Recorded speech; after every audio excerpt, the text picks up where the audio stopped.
समझ नहीं आ रहा अपने सैलरी इंक्रीमेंट का क्या करूं। बेटा इतना क्या सोच रहा है? अपने म्यूचुअल फंड्स के एसआईपी का टॉपअप करा ले। This is the right time. क्या समझ में नहीं आया? बेटा इतना क्या सोच रहा है? अपने म्यूचुअल फंड्स का एसआईपी टॉपअप करा ले। This is the right time. अब समझा।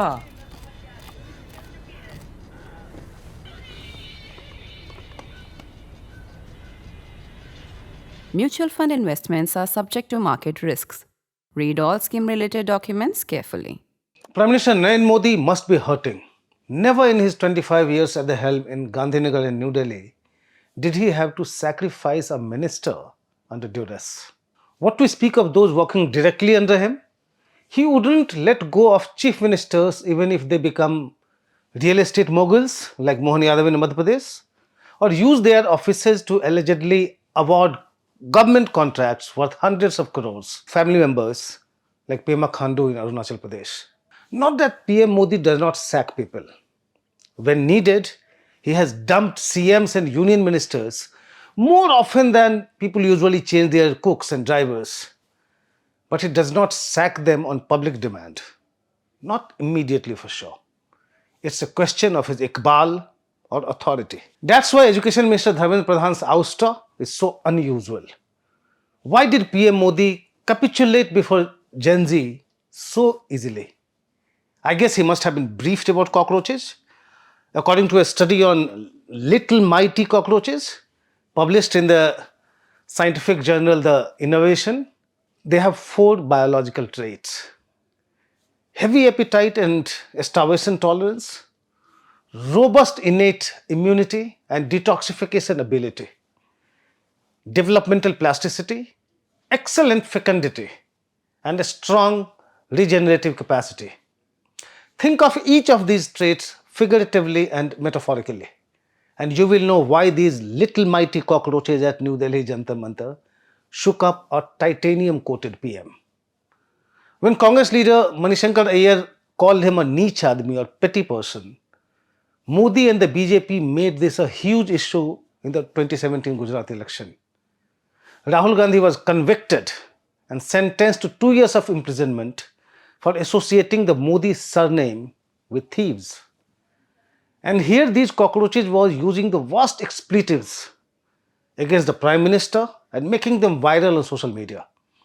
But the BJP and the government bore it in silence. PM Modi must have realized that while Gen Z was out there demanding the education minister's resignation, their real target was him, the PM himself. It had to be contained right there. I'm sure every minister in the government and every BJP member must be seething with rage. They should look at the brighter side though.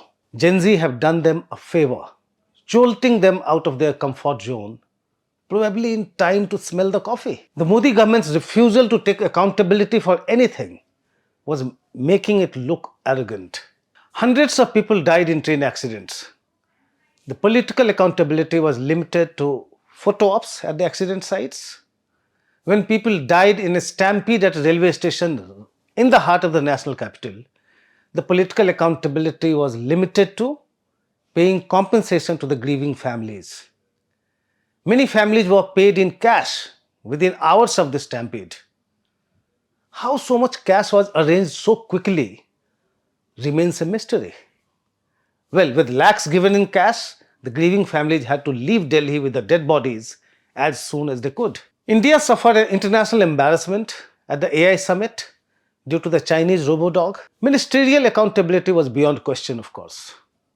Do you remember what happened to the India AI mission CEO, Abhishek Singh? Last March, he was appointed DG of the National Testing Agency, NTA, barely 4 weeks before the agency conducted the controversial NEET UG examination that has cost Dharmendra Pradhan his job now.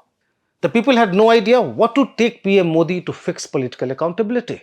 Communal riots in Northeast Delhi during US President Donald Trump's visit apparently were not big enough.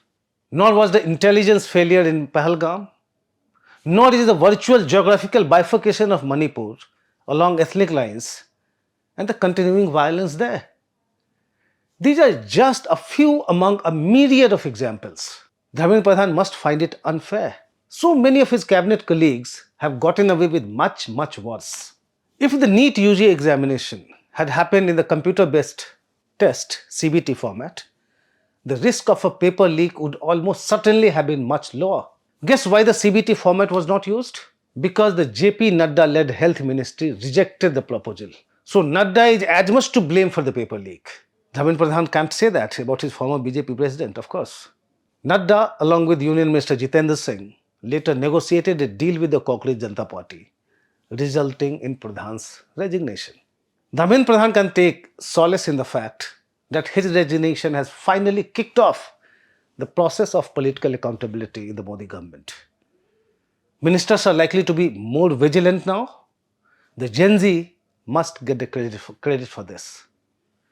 The second good thing the cockroaches have done is to remind the BJP-led government that Amrit, Kaal and Viksit Bharat slogans have failed to impress the Gen Z. The aspirational students and youth who propelled Modi to power in Delhi in 2014 are not happy with slogans, window dressing and patchworks. Look at how the government reacted after the setback in the 2024 Lok Sabha election. A grand announcement of an internship scheme, PMIS, in the first post-election budget. Finance Minister Nirmala Sitharaman laid out the vision.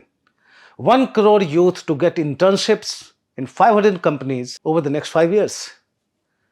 The government meant to sweeten the offer with a monthly stipend of 5,000 rupees.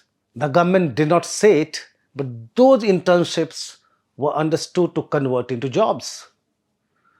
2 years later, now, the PM or the FM does not talk about the PMIS or Prime Minister Internship Scheme, like a lot of other things. Just 16,000 youngsters joined physically in the first 2 pilot rounds, with a substantial number dropping out midway. The government increased the stipend to 9,000 rupees, yet in the third pilot round, just around 10,000 candidates have physically joined. One does not know how many of them would quit midway. Essentially, 26,000 youngsters chose to become interns under this much hyped scheme in 2 years against a target of 1 crore in 5 years. Let's not even talk about the dropouts. The PMIS is a glaring example of the huge gap between hype and reality. The Prime Minister distributing a few thousand appointment letters here and a few there, every now and then, with so much fanfare, does not inspire much confidence. Not because the government won't make public the details of those purported appointments. We have learnt to live with whatever numbers the government gives us. What does not inspire confidence is the sight of Prime Minister Modi distributing 51,000 or 71,000 appointment letters every few months in a country where 20,000 to 27,000 people enter the labor market every day. A substantial chunk of those are the so-called Gen Z born between 97 and 2012. According to the 2023-24 Periodic Labour Force Survey, PLFS, India has an estimated 29.94 crore working age Gen Z individuals, that's aged between 15 and 26 years. It's from a report by The Hindu. The Modi government's usual counter to questions about its performance is to blame it on the previous government's failures and misdeeds for 70 years. There has been a whole new generation of people who were not even in their teens in 2014 who have seen only the Modi government. They seek accountability from this government only. Telling them about what Modi's predecessors did won't cut much ice. And then there is another generation who was about to enter or just entered the job market in 2014. They used to scream in frenzied anticipation and delight every time Modi spoke about rising India. This generation has waited for that India of their dreams to deliver for them for the last 12 years. There are thus 2 generations of students and youth who are growing impatient. Cockroaches have done well to make the government realize that slogans and big talks aren't good enough for them. Government data can't make people forget their lived experiences. Sounding the alarm bells is the second good thing Gen Z has done for the Modi government. Their success is also a reminder to the government narrative managers and optics experts that people are getting weary of the same foreign-funded anti-national rhetoric. They might have seen those youngsters hurling invectives at PM Modi and proudly declaring before cameras that they were anti-national. Conspiracy theories and opposition's alleged misdeeds of the past are not so effective after 12 years. Gen Z has finally awakened the ruling party leadership to it. And the fourth good thing they have done is to get the RSS to speak up. RSS Chief Mohan Bhagwat minced no words in his message to the government, and I quote him here. The new generation asks questions, and one has to provide the underlying logic for everything. There is a great need to offer warmth, dedicate time, and engage in dialogue. It should be about discussion rather than dictation, and consensus rather than orders. Nowadays, conversation has just stopped even within families. This needs to change.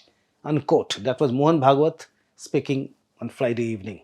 It was the RSS's way of telling its ideological protege to course correct something that happened after a long time. PM Modi and the BJP have many other things to thank Gen Z for, but that's a discussion for another day. That's all from me, this episode of Politically Correct. Thanks for watching.